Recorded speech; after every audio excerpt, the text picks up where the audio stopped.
हमारा अंटू आनाడు అప్పటి కాంగ్రెస్ ప్రభుత్వం ఘనంగా ఆ చార్లోని చార్మినార్ కూడా పెట్టి ఘనంగా సెలబ్రేషన్స్ కూడా చేసింది. మరి ఆ రోజు కాంగ్రెస్ ఏమో చార్మినార్ ఘనంగా కీర్తిస్తే ఈ రోజు ఉన్న కాంగ్రెస్ ప్రభుత్వం ఎందుకు వ్యతిరేకిస్తున్నది ముఖ్యమంత్రి చెప్పాలి. తప్పకుండా నిరసన కార్యక్రమాలు కూడా చేపడతామని చెప్పి కూడా తెలియజేస్తూ ప్రభుత్వం ఇప్పటికైనా మూర్ఖపు వైఖరి మానుకోవాలని చెప్పి కూడా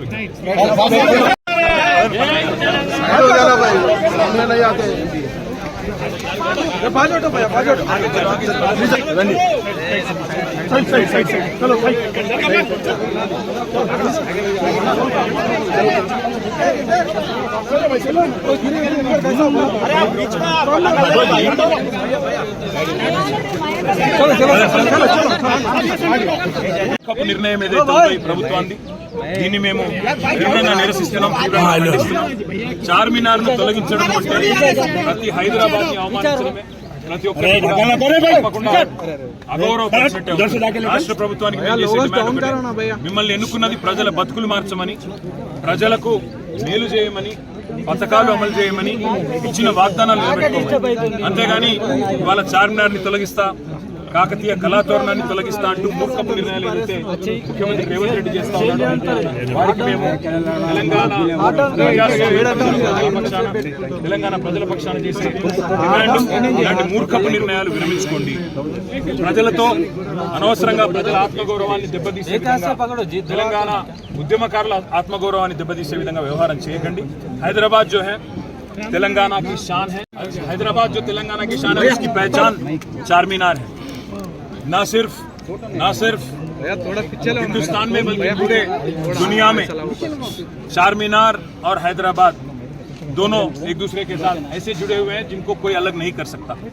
आज तेलंगाना की जो लोगो है, ऑफिशियल लोगो, उसमें से चारमीनार हटाने की जो किया, आर्च हटाने की जो कोशिश तेलंगाना की कांग्रेस की हुकूमत, इसको हम पूरी तरह से इसकी मुखालिफत करते हैं और डिमांड करता हूं इस हुकूमत की और खास यहाँ के चीफ मिनिस्टर रेवंत रेड्डी से, क्या जरूरत आई थी, क्या आपको इतना इमीडिएट अर्जेंसी क्या था इसको हटाने की, और क्या जरूरी है कि तेलंगाना में 10 साल हुकूमत चलाए केसीआर साहब और जिस कदर उन्होंने तरक्की की और जो काम की, उनके बाद 10 साल के बाद आप नहीं करना चाहते, कम से कम उनका 10 साल का जो परफॉर्मेंस रहा तेलंगाना के पूरे हिंदुस्तान में उसका आप जिक्र नहीं करना चाहते. आपको मैं कहना चाहता हूँ, आपसे कहना चाहता हूँ, कतई मंजूर नहीं है और तेलंगाना की जनता और तेलंगाना की आवाम इसका पूरी तरह से विरोध करती है. और मैं रिक्वेस्ट करना चाहता हूँ गवर्नमेंट ऑफ तेलंगाना को कि आप विड्रॉ कर लें. మీరు కనుక విత్డ్రా చేసుకోకపోతే తప్పకుండా ఇటు హైదరాబాద్లో కానీ అటు రాష్ట్ర వ్యాప్తంగా కానీ మరి తెలంగాణ వాదులు, తెలంగాణ ఉద్యమకారులందరూ కూడా దీన్ని వ్యతిరేకిస్తారని మళ్ళీ ఒకసారి తెలియజేస్తూ, ఇవాళ చార్మినార్ దగ్గర కూడా ప్రత్యేకంగా వచ్చింది. ఎందుకంటే మరి హైదరాబాద్ అనగానే గుర్తొచ్చేది ప్రపంచవ్యాప్తంగా చార్మినార్. అట్లాంటి చార్మినార్ 440 సంవత్సరాల పైచిలుకు చరిత్ర ఉన్న చార్మినార్. ఇంకొక మాట కూడా నేను గుర్తు చేస్తా ఉన్నా. సరిగ్గా 1991లో అన్నాడు కాంగ్రెస్ ప్రభుత్వం ఉన్నప్పుడు 400 సంవత్సరాల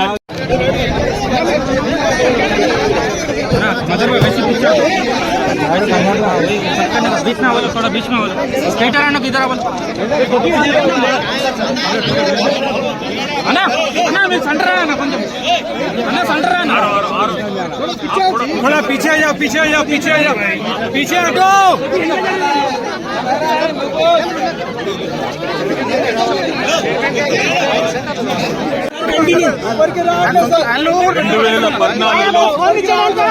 2014 ऐसा करेंगे, सुनो ऐसा करेंगे, अलग अलग लेना है तो अलग अलग ले लो, कोई बात नहीं. एक के बाद एक लेना है तो एक के बाद एक ले लो, कोई तकलीफ नहीं.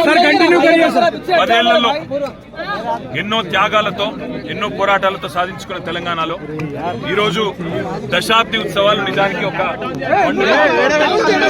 వాతావరణంలో జరగాలి.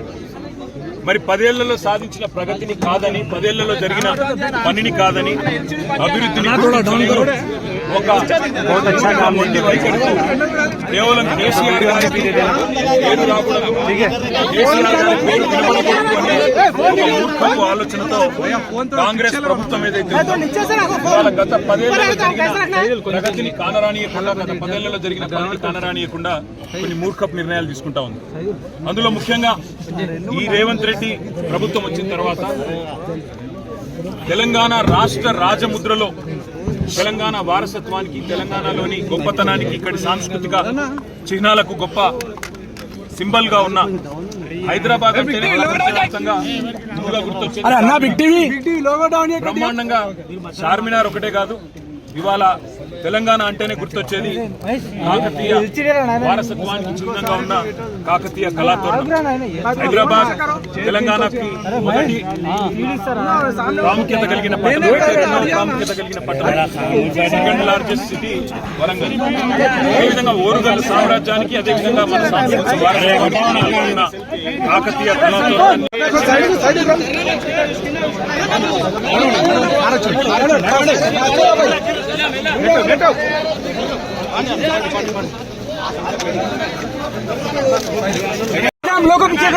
ఈ 10 ఏళ్లలో ఏదైనా మంచి జరిగితే, మంచి జరిగిన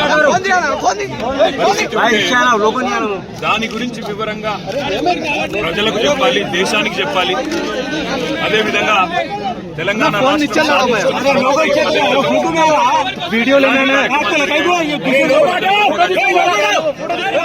కానీ ఈరోజు కొత్తగా వచ్చిన ఈ కాంగ్రెస్ రేవంత్ రెడ్డి నాయకత్వంలో మొండిగా ఈరోజు కేవలం ఉద్దేశపూర్వకంగా 10 ఏళ్లలో జరిగిన ప్రగతిని కానీ, 10 ఏళ్లలో జరిగిన మంచి పనిని కానీ, 10 ఏళ్లలో సాధించిన అభివృద్ధిని కానీ ఏది పట్టించుకోకుండా కేవలం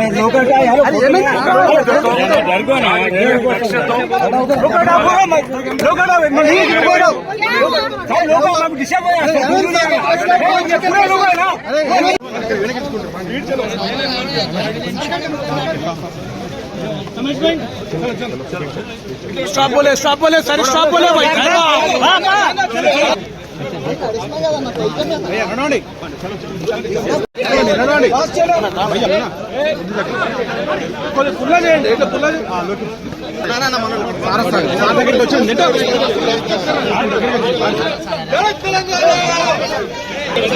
నడవండి అన్న.